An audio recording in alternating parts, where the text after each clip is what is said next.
birthplace of Bohemian Revolution from Cowork 591 Studios. There's a camera over here. We are the Bohemian Underground with producer Blake Tempus and co-host Dale Rueber. I'm Jim Gillespie, and this is the Jesup News for March 31st, 2025. Oh, man, that's the third. Well, that's a fourth over, right? The year already? Yeah. Watch out tomorrow, Dale. April Fool's Day tomorrow. Yeah, you're going to get me? I work tomorrow, so. Did you ever do any April Fool's things with your kids at school? Or? I did. I did. Did you make them cry? I made a kid cry once. Oh, so wow. I felt really bad. Wow. So, it was the best April Fool's joke a teacher could do, though, I thought. So. Oh, wow. We'll talk about that tonight. All right. Tonight we're sponsored by Mickey D's Pizza and Lobster. Farrell's are kind sponsors of this podcast. Include them on your wedding, graduation, or festival plans. Don't wait. Their schedule's filling up for 2025. Don't forget, during Lent, they're down behind St. A's serving lobster rolls, I believe. What day is that? Fridays. Fridays. We should get one because I wanted a lobster roll like last Farmer's Day, and they weren't serving them. They just were serving pizza. So. Well, I should try one. It's this Friday. Okay.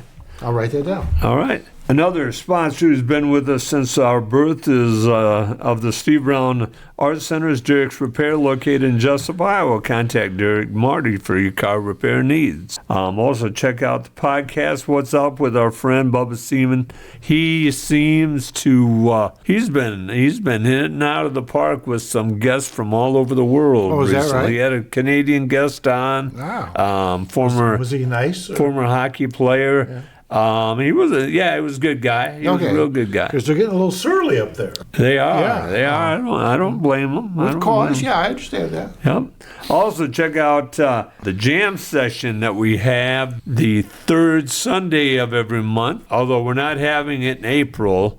Because of Easter. We will be back at it May 16th, and we're having it in Land of Corn Park. Oh, okay. There'll be more on that, and that'll be on Facebook. We had our first artist collaboration last Monday. It was a pretty neat meeting. We had 8 different genres represented. We had painters represented. We had drawers. We had a quill artist. That's where you roll paper up and you make the picture with that rolled paper. Oh, okay. Judy Frotsky was that artist. Okay. We had a person that made turkey calls. Tommy Teeter was there. He represented his bow and arrows that he makes. Yep. And we had a glass blower there from Vinton. So shout out to them, and hopefully they come back the 28th of April. And the glass blower, does she have like a portable heater of some kind, or how does she? Yeah, he talked about this. It is like a real hot furnace. Does he have, like when he came, did he do any glass blowing? He just talked about it. Okay, so he talked about it. Yeah. Okay, that's what I was wondering if it was possible to do that, because I didn't think it would be. So. No. Okay. Maybe someday we'll go over to his house, Dale. And we'll give you the Jesup News. Dale's got the Jesup News for you. He's got a name out of the past for us tonight. I talk about the Old Leatherman. Dale, have you ever heard of the Old Leatherman? Was that like Stan Musial at first base? Or? No, that's a good try. Okay. The last time I heard of the Old Leatherman was from Jimmy Keys. He was our 7th grade science teacher. It was when I was in 7th grade, so I'd have been 12 years old, 13 years old. It's the Old Leatherman. The Old Leatherman. Okay. And he told us about it. And this was obviously long before the internet. And I heard about it this past week, and I got to tell you that story. It's so cool. We're going to talk about Ryanair, and of course we're going to talk basketball and mascots. So, with that said, Dale, how are you doing on Signal and your group chats? Well, they're after me. They are. They're after me. Those congressional hearings can get really tense. Yes. So, now, that's quite the deal, isn't it? That's just something that you and I, or probably Blake wouldn't do it, but you and I would do it. It's just funny. Yeah. So the Republicans who yelled about the poor Hillary for years now. Or any mistake at all. Yeah, this one is really no big deal. So. No, it's and it doesn't sound, and I listened to the guy from the Atlantic talk, and he said there was nothing talked about how many planes they were going to use or bombs or anything like that. Yeah. It just said, when it was going to happen. And well, I think the whole idea was they were using an unsecured medium to do all this talking back and forth, and that's not really smart, because that's what they had after Hillary. Well, she was using her own laptop instead of the government's secret secure laptop. Well, this is the same thing. Is Wallace going to lose his job over this? I don't think so, because then somebody would have to admit that they made a mistake, and that's not going to happen. I don't think so. It's the first thing the Democrats have found that it's stuck. And they're in with both feet, aren't they? They're all in, Yeah. They tried and tried and tried, and finally they got something to stick. Yeah. All right, well, if you're not going to send me anything on Signal, let's go on then, Dale. Tonight I want to talk a little bit about a man called Old Leatherman. He was a man that was first known in the late 1850s. At least the first article about him appeared in a small newspaper in 1859 in the state of New York. Okay. And this man would walk the same route for 34 days in a row. He would walk this circle. Before I go on and tell you about him, walking or exercise is giant to me. Walking, I used to run a lot when I could, and in the summertime, especially when I had the time, I would run 9-10 miles a day. Mm-hmm. Not all at one time, 3.5 miles at a time, usually in the morning and in the middle of the day and at night. And it was good for my weight. I could eat what I wanted. Was it hard on your knees? Did you have any pain? Or? Well, I do now. Yeah. I do now, but then I didn't. But I urinated blood. Mm-hmm. I urinated protein. But I found exercise, I could get rid of my anxieties. Mm-hmm. And also my diet. The last time I heard about Leatherman was probably when I was 12 years old, would have been in the 1972-73 from our science teacher, Jimmy Keys. Those of you up by Cresco, I'm sure you remember Jimmy Keys. He lived in a house that didn't have indoor plumbing, and it didn't have electricity. Out by Vernon. It was a wonderful place, beautiful place. But we always talked about we couldn't handle that. But Keys had spent time in the Peace Corps in Africa. My kids always ask me if I wished I lived in the old days. And I said, well, I do think that would be nice, except I would miss the flush toilets. Yeah. I really do think they are quite the invention. And, they are. Even the Amish are going to the flush toilets now. Good for them. Yeah.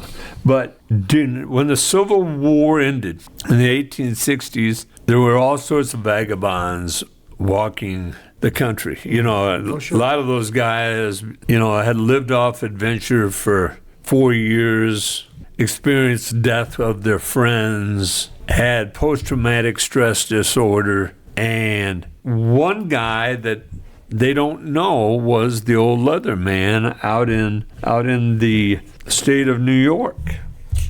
And I find a kinship to Leatherman. I want to talk a little bit about him. First reported in the 1860s in a newspaper. He was a leather man. He was a man clad in a leather suit that was sewed together. So leather pieces, and there's all sorts of pictures of him. Okay. He's not a myth. If you go online, you can find him. We sewed some pieces of leather together to make pants and shirts, and a coat. I mean, it looked like armor on him. It was so thick. Yeah, and he would walk about 11 miles a day, through these small towns, and he would live off of handouts, living in caves. He had 11 caves. Through this circle, he would walk a clockwise circle. And you could almost set your calendar by him when he was coming to town, by the hour and by the day. Teachers would let kids out to give him gifts out of their school. He knew the houses to go to. The problem was he didn't speak well. He would grunt, and he would say a few words, and it sounded like French that they thought that he would say. But he walked this loop from Westchester to Litchfield to New Haven, Fairfield, 41 towns. I think I said 11 towns. He had 11 caves. And you said 11 caves. 11 caves. 41 towns he would go through. He wouldn't go through the big cities. Well, nobody knew who he was, and he wouldn't tell anybody his name. And he started to appear in all the newspapers in all these towns because they could count on it. Sure. There was vagabond laws, much like today.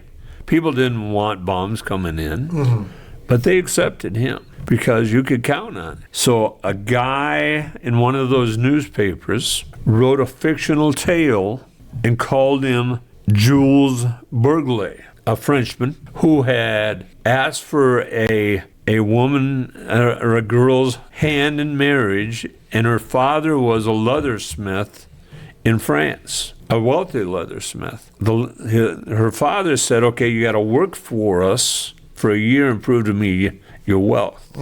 And at the end of the year, he lost the company.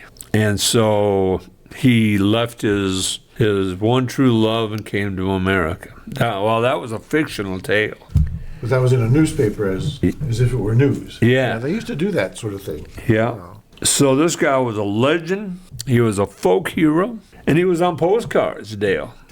Okay. I mean, because he was so prominent. Yeah. Well, the guy that wrote this article retracted that. He said, I made that up. I have no idea who he is. Now, the old Leatherman, was short to the point, and he was annoyed by people that talked to him.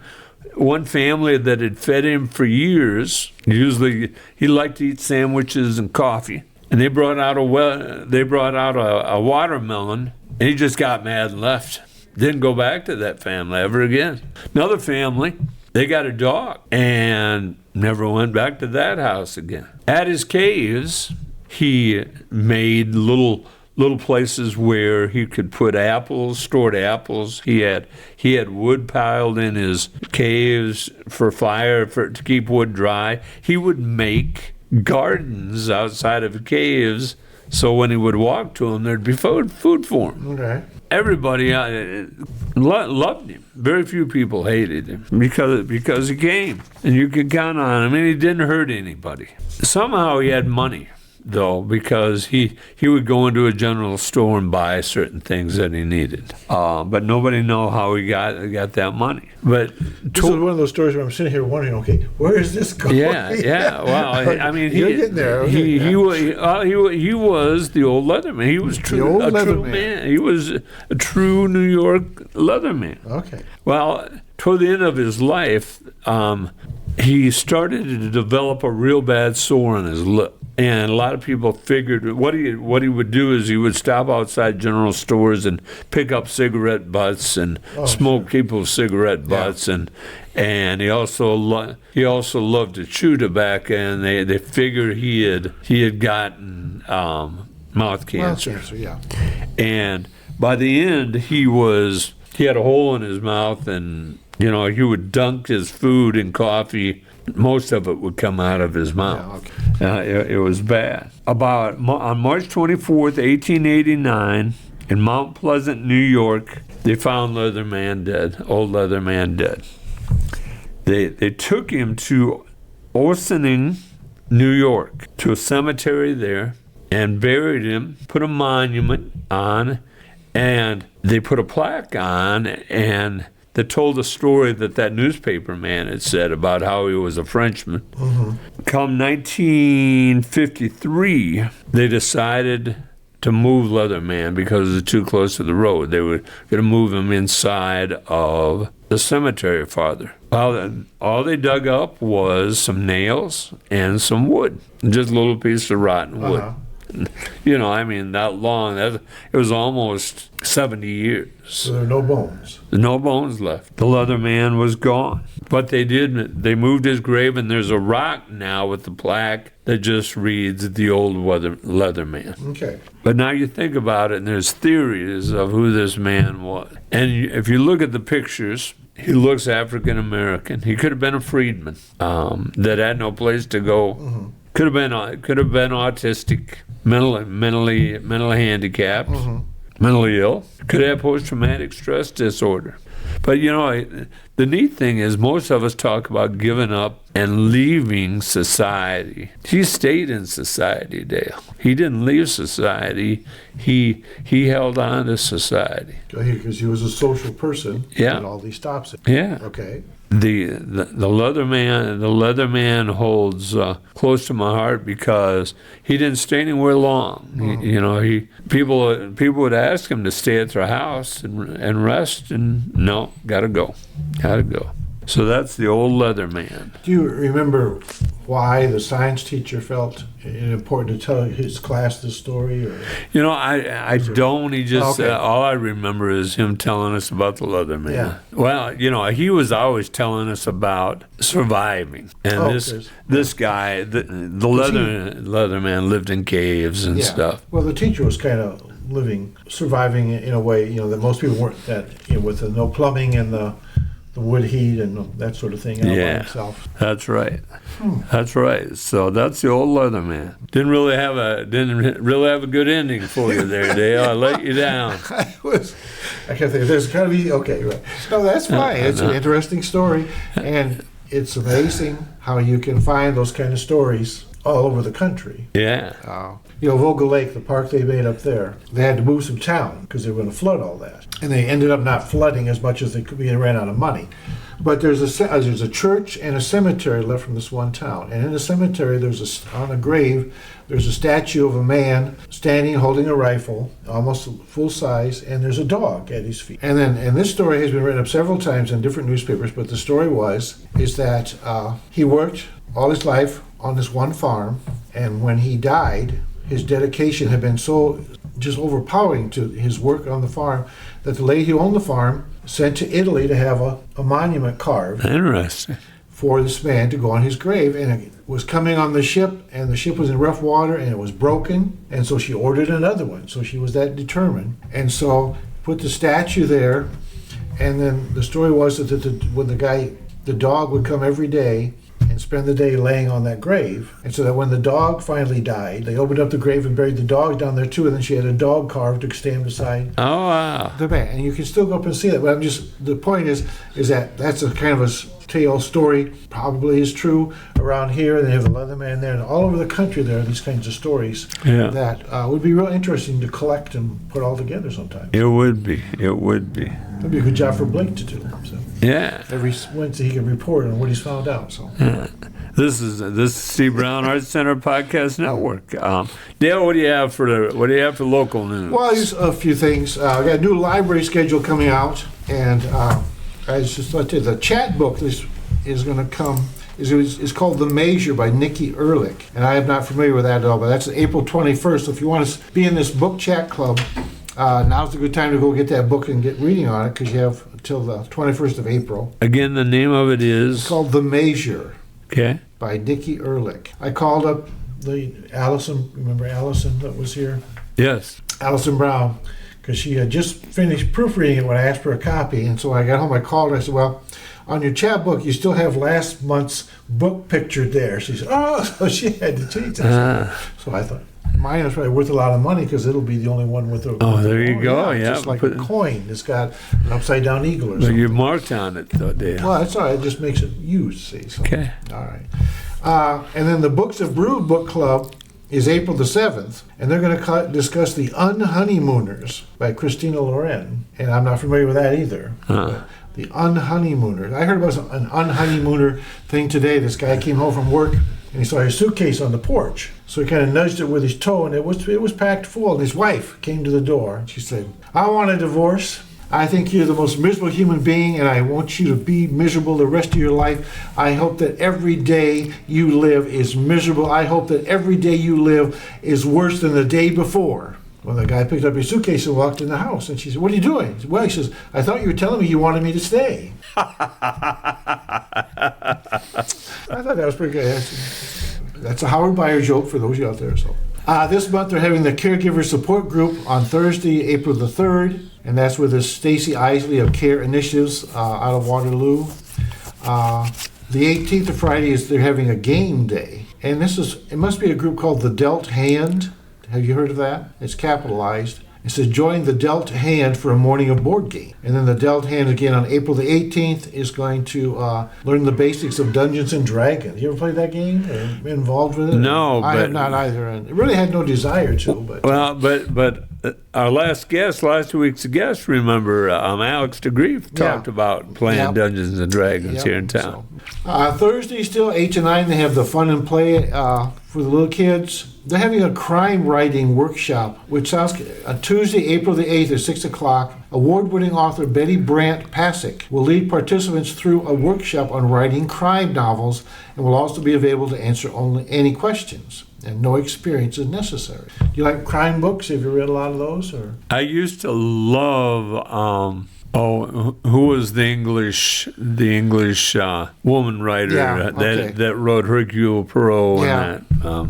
See, if you hadn't asked me, I could tell you right away. Agatha Christie. Yes. I used to love Agatha Christie books. Yeah, okay. Iris paper folding is going to be Saturday, April the 12th at 11. It says, "Learn the fascinating and easy art of iris paper folding." I'm not sure what it's IRIS, like the flower. My one adventure, I have two adventures in paper folding. One of them, I had to teach my own art in second grade.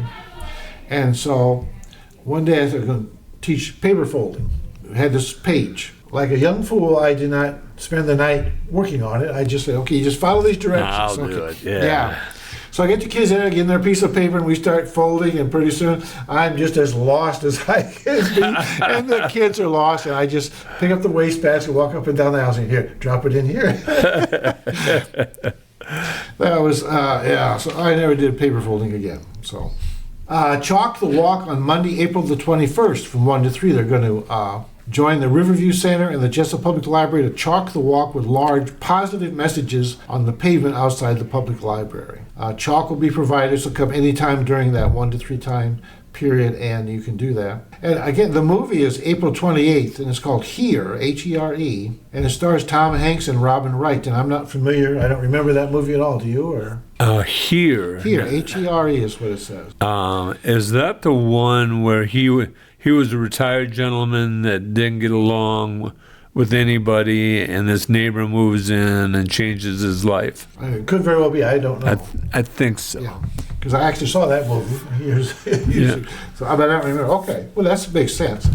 And this is a lot short, hour and 44 minutes versus, 2 hours and 40 minutes for Wicked last week. Yeah. That was a long movie. So. Did you sit through that? No, I didn't go, so I was gone. I think, or maybe I was tired. I don't know. Card Game Tuesday's still coming up every Tuesday. So there's a lot of things to do at the library. So get in there and give them a chance. I went through the school schedule. I did first week, but April the 1st, the boys basketball is having a banquet for the team. I'm supposed to do that every year, and so I thought it was kind of nice to kind of end the season with something like that. And then the track season is starting April the 3rd, the boys track at BCLUW. The 4th, they're having elementary movie night. And also there's a boys track meet at Vinton Shellsburg. And on the 8th, the golf is the first golf meet. They have multiple schools at Jesup, and then there's girls track that night also. I assume it's the Jesup Invitational's out. There's a lot of teams coming, it says. And then golf again at the South Hills Golf Course. You know where that is? Yeah. It's south of Waterloo. Oh, okay. Well, how far south? Oh, down by Vinton. Okay. No, so that's through the 10th. So there's a busy month I went through. There's lots and lots of things going on. So, and that's cool. Just walking the city streets, we talked about walking, and I noticed several of the city sidewalks are marked with chalk now. Oh, really? Yeah, like with a little line and an arrow this way and another at the other end line. And so I think they're going to be after people to fix some of these sidewalks that are in real bad shape. And so that is always a contentious time sometimes. It is. Well, Dale, what's that street over there between 6th Street and Main Street over there where Horn used to live on that street and Zach Knudsen lived on that street, Barrett lived on that street? That's Main Street. No, it's the one just inside of it. This would be 7th Street. Is it goes 6th Street, 7th Street, Main Street, and then 8th Street. Okay, so it's 7th Street. All right. They have Main Street tucked in there between 7th and 8th. So yeah, it's 7th Street. I think they are trying to. I think they're going to pave that, and the owner they're gonna tax you. You know, whenever they fix your street, they raise your taxes. Well, they talked about this in the council minutes. They have a project at Prospect and Hopkins, west of the school there. Yeah. That last corner before, and they talked about assessing. They actually voted not to assess the people anything. There's a lot of controversy about that. And so, but they want to cement it. And I think there's a real push by this council from what their comments that they want to get rid of the seal coating and cement the whole town over time. Well, why should I pay for those people's streets? Well, it's, everybody uses the streets. I don't live in town, so But they had quite a discussion, and the problem is that a lot of that property along there is owned by the school. Yes. And so should we assess the school? And they didn't come around and say, but the problem is why tax money from one taxing agency to give to another, so they first decided not to tax the school at all, not to assess the school. And then after that, they said, well, let's not assess anybody. We'll just do it. And that's kind of what they've been doing lately as far as. Yeah. And also, this is something that came out of the blue I had not realized, but there's a house on 8th Street in the Tegler edition. Yes. And they have hired a company to go in and clean it out. And then they're going to assess it and see after everything's out of there if it's worthwhile to refurbish it and get it back into shape. And the mayor's even talking about selling it or giving it to Habitat for Humanity or something. So it must be an abandoned home, I guess. But I had not heard about that before. And so they're down to the point where they're getting ready to go in there and clean it out, Well, see, and I can't. I promised this person I wouldn't disclose their name, and I tried to get them on the podcast. There were 4 homes in Jesup that the city went after, that nobody lived in and looked unkept, and cost them, lawyer fees and everything, and one of them ended up being tore down by the owner. Sure, I know what you're talking about. Yeah, I knew they were going after this one. This is a nice house. Yeah, it's in a nice area. Yeah. It's not an old 1800s house.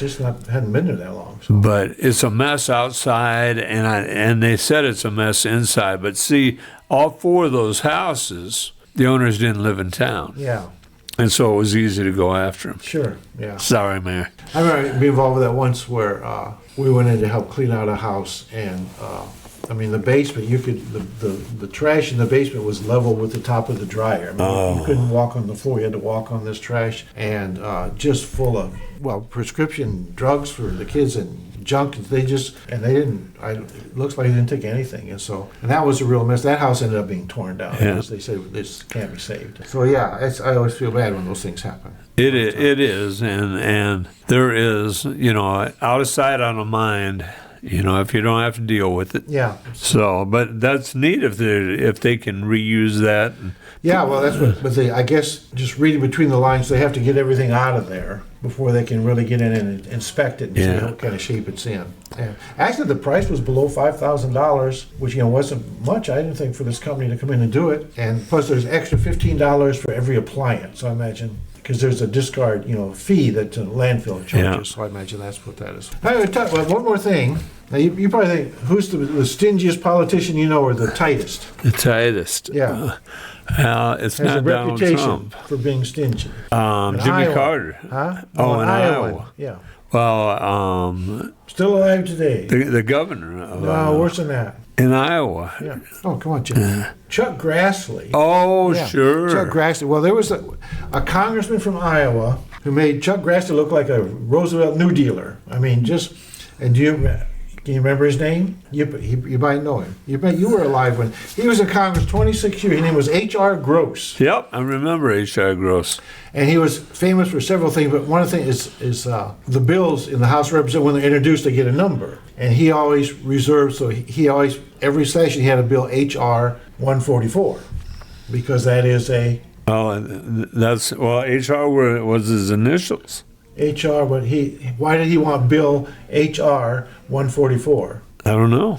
Well, 144 is what? Okay, there's a number that has a special name. What number is that? Has a special name. Oh, no, I don't know, Dale. You've got me so confused. Help me. Okay, well, if 12 is also called a dozen, and 12 dozen is called a 12 dozen is called a what? A gross. Oh. See, so it was H.R. Gross, H.R. 144. Okay, but so he had a reputation. But this really caught me. I'd never heard this before. I thought it was funny, so I wanted to share it with you. So, by the way, Grassley is on his trip to touch all the counties in Iowa yeah, right he got now. Blasted the other day. They showed. Oh, it didn't go well for him. He handled it well. He handled it a lot better than I would have. Yeah. So they talk about these guys who look for fraud and this sort of thing, and he's comparing them to Elon Musk. And he says they all follow in the footsteps of Iowa icon Representative H.R. Gross, who was this man's congressman when he was growing up. Grassley said Gross earned a legendary reputation as watchdog of the Treasury. He represented Northeast Iowa for 26 years in Congress. He was so frugal that he pinched his cigarette between his thumb and first two fingers with the burning end held upright because he thought it would burn slower. He voted against nearly every spending bill and all foreign aid, congressional junkets, and earmarks. He voted against funding President John F. Kennedy's Eternal Flame in Arlington. He said the cost of the monthly gas bill of $6 wasn't much, but it added up over eternity. I thought that was so funny. So anyway, so he never took a political junket or anything like that, never took anything from the Congress or for the taxpayer. He was very stingy. So, but I thought, I got to share that because I thought that was so funny. I can remember him being in Cresco a couple times. Yeah, well, he's in Northeast Iowa, and he represented this area, I believe. But yeah, I don't think I ever voted for him. I think he was done before I was voting. I don't know, but I always thought. Now that's cheap, right? It is. Yeah. It is. This is Steve Brown Arts Center Podcast Network. Dale, you've been watching the men's and women's NCAA tournaments. Well, yeah, and mainly the Iowa schools I was watching to start with, and it's kind of a bad year because there's no real underdog to root for, or no, right. And I thought it was terrible that Juju Watkins hurt her leg so bad. Yeah, just that's too bad because wonderful basketball player. And so she may not play much next year. Even they said it takes 8 to 10 months to rehab those things, and if everything goes well, so. They have great insurance policies, Lloyd's of London on those people, even those college kids, especially, I'm sure, Juju. I know LeBron and Kobe used to, when he was live and playing, they would go to Germany. They would invest $1 million a year on their body, and and LeBron still does that. They would heal fast. Yeah. And I can see Juju Watkins healing pretty fast from this. Well, I hope so. I think Marlene Dietrich insured her legs for $1 million. Oh, really? Yes, because that's what she was known for in the movie. So, she needed cash. You can find a wood chipper. And okay, here we go. But, all right. Well, I was asking Blake earlier, but somebody was buying a house and wasn't selling, and so. And maybe you've heard of this, where you get a little statue of St. Joseph and you bury that in the front yard, and that's supposed to make your house sell. St. Joseph will help you sell your house. Well, there's one guy, he buried it in the front yard, and nothing happened. We went, look, we see the dog, and buried it in the backyard. And 2 days later, somebody came and bought the doghouse. It actually does work. Is that another Howard Beyer? No, I heard that somewhere else. Okay. I would give them credit if I knew who they were. All right. Well, thank you, Dale. That's all right. So, Dale, let's. This is you usually quiz me, so I'm going to quiz you. Okay. All right, Dale. Can you tell me the mascot Albany for Albany? Okay. Well, for what school? Albany. Albany. Okay. Albany, New York. Drury. Right? No, I cannot. It is Damien the Great Dane. Okay. Okay. All right. That would put fear into the hearts of the other team, wouldn't it? Okay, it would. How about the Hartford basketball mascot? Okay. Does that have to do with insurance? No. Oh, okay. Oh, yes, it does, actually. Yes, it does, I believe. Okay, the Hartford policies. Howie the Hawk. I believe their mascot, I believe the insurance company has a hawk on its... Oh, okay. Well, okay. Yeah, Howie the Hawk. All right. Okay. Howie the Hawk. I had a good friend I worked with right out of college. She played for the University of Maine. The mascot is... For Maine? Yep. A lobster. Good guess. Bananas the black bear. Okay, there's a lot of black bears in Maine. That's Yep. true. His name is Bananas, though. All right. Okay. Let's take a little wander here. Let's name as many high schools as we can. The Prairie Hawks. Okay. Well, there's Jefferson Jayhawks and Jesup Jayhawks. Jesup. Waverly Shell Rock. Go Hawks. Go Hawks. The Warhawks and Wahawks in Waterloo. Warhawks in Waterloo. The Red Hawks in... Is that North Tama? Is it Traer? Yeah. I think it's Traer, Traer. North Tama. Yeah, North Tama Yep. is the school. Yeah. Yeah. Yeah, the Red Hawks. I suppose nobody's a chicken hawk. Centerville. I know they're the Hawks. I don't remember exactly. It's not just the Hawks. I think it's the yellow or golden Hawks, maybe. Okay, that sounds right. Yeah. There's a lot. Oh, yeah. Well, it's a powerful bird of prey. Mm-hmm. A lot of strength, speed, determination. Yeah. I was driving home yesterday for work, and there were a lot of hawks sitting on the wires. You ever need to see them sitting on the wires? They're bent over looking down into the ditch. Yeah. They're looking for that mice. mouse. Yeah. I saw a red fox in the ditch on the way to Fairbank. You did? Tuesday morning, yeah. Dead or alive? No, alive, just kind of prowling around in the weeds there. Cool. And I thought that was unusual to see him. It was like 9:30 in the morning. Yeah. But you don't see many red fox anymore. No, you don't. Coyotes are hard on them, I guess. All right, let's go back to our... Okay, I'm sorry. Okay, New Hampshire basketball mascot is the Wild E Cat. Okay. Okay. Stony Brook basketball mascot. Stony Brook. Yeah, I can't even guess. I don't know. The Wolfie Rockheads. the Sea Wolf. The Sea Wolf. Yeah, some of these, it's like what are you Stony talking Brook, about? where's that at? Stony Brook. Is it on the lake or something? Or? Stony Brook is College Stony Brook University. Good question. Where is that? Okay, it must be in the water someplace. Nickname is the Sea Wolves. Sea Wolves, okay. Yeah. Let's go to Houston basketball mascot. Oh, Houston, like high school? No, Houston as in University of Houston. The Rockets? They are, good guess, Shasta and Sasha. I'm sorry, what? Shasta and Sasha. Shasta and Sasha who? Those are the mascots. Those are the mascots, yeah. SMU. Southern. Good Methodist University, Dale. Well, I don't think there's much anymore. They have like the Longhorn, or that's Texas has the Longhorn. Yeah. Southern Methodist. I should know. I don't know that, but I should. Piranha. Who? P-E-R-U-N-A. Is that piranha? P-E-R-U-N-A? Yeah, piranha. Piranha. I don't think that's how you spell piranha, but maybe it is. I don't know. Oh, wait a sec. Yeah, the mascot is Piranha. Okay. The nickname is the Mustang. Okay. So they're Mustangs. Yeah. Okay. All right. Yeah. Yeah. Okay. South Florida basketball mascot. The Manatee. Good guess. Rocky the Bull. They're the Bulls. I'll give you their Wichita State basketball mascot. Their nickname is the Shocker. Yeah. So what's the mascot? A farmer. Wooshock. Wooshock? Yeah. Is that a farmer? I don't know what that is. What about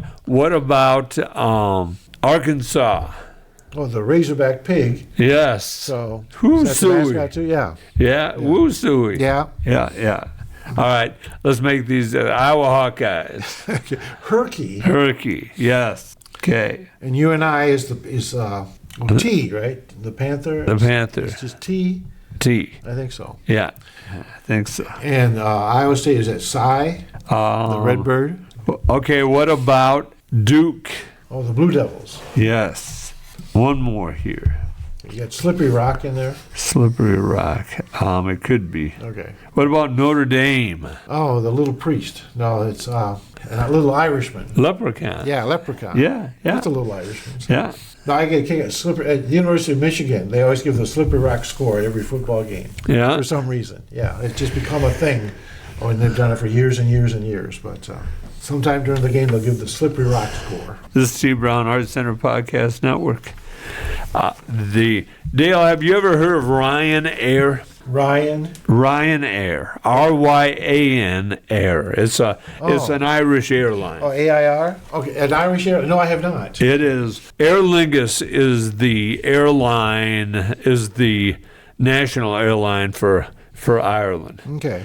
And there was this man about 1996, 95. He decided he wanted to open his own airline in Ireland. And at first what he was going to do was he was going to give free flights around the world. But what he was going to do was on the screens in front of the passengers, he was going to put gambling and pay for it through gambling. Okay. Well, in Ireland, there's a book on every block.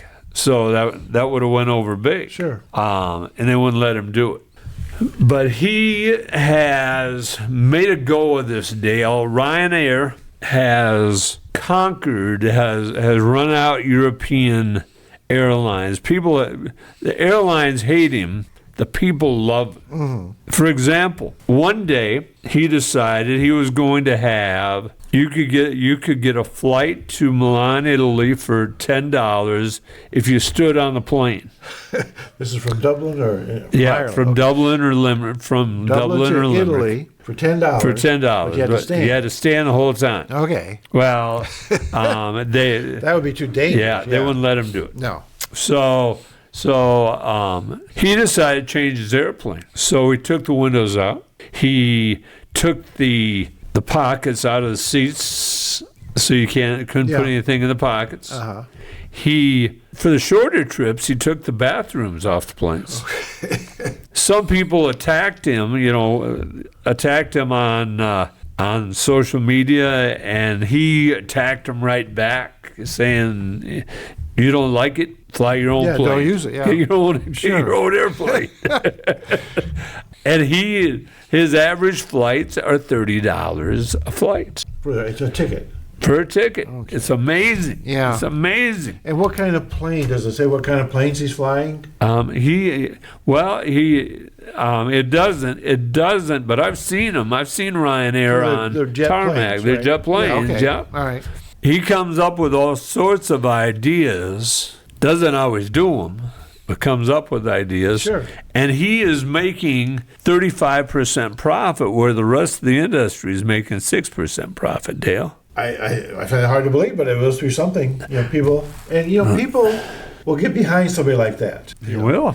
It's sort of like Bill Veeck when he owned the baseball team. He's crazy. He had a terrible team, but people would come just to see what was going to go on. And so, that would be something. I just think it's hard, with the price of jet fuel and all this sort of thing. And Dublin to Paris, pilots, $10. How much? Dublin to Paris, $10. Yeah. He started charging people to go to the bathroom on his planes. Yeah. So he was making money. Yeah. But that's Ryanair. Those of you that like to fly abroad, fly Ryan. I remember must have been like 16 or so, but sister-in-law and I were at the airport in Waterloo to meet a plane. I think it was maybe her parents or something were coming in. I was just driving or whatever. But anyway, we're waiting, and she said, "Can I have a nickel?" And I said, "What do you need a nickel for?" Well, she needed it for the bathroom Yeah. because you had to put a nickel. Yeah. Well, I said, what do you need a nickel for? She said, you should never ask a lady what she needs a nickel for when you're at the airport. But they have outlawed that, in this country. You can't do that anymore. Right. It's a cruel and unusual punishment. People got tired of crawling under the doors, but I was listening to NPR, and maybe you heard this too. They were talking about before flights became regulated, and you could from New York to Los Angeles was $461. From New York to Paris was $365. When I was flying back from either Anchorage or Fairbanks, and Anchorage I was flying from Anchorage back to Iowa. So I'm calling. I was a travel airlines, whatever. I said, I don't care where I come back to. I can go, to Minneapolis or St. Louis or Des Moines, or just get me close, and I can get the rest of the way on my own. And she looked. She says the best thing to do is if you fly Anchorage to Minneapolis, it was like $400. But if you get off the plane at Minneapolis and get another plane and fly to Rochester, which is just down the road, it's like 70 miles. It's only $300. I said, well, how can it be cheaper if you're flying farther? She says, I don't know. There's no rhyme or reason to the way they do these things. I said, well, hell, I'll get off and fly to Rochester. Yeah. So you get off this big jet, and you wait, and then you get on a bus, and the bus would took those on this plane would be like 12 or 15, a small plane. They drive us out to the middle of the airstrip. So we get on this little plane. It didn't even have a gate or anything, Yeah. And then we go up, then we come down, and we're Rochester.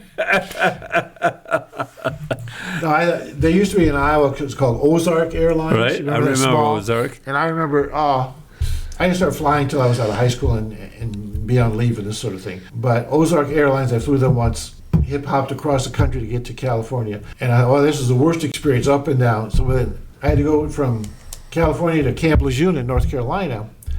And so they flew us commercial.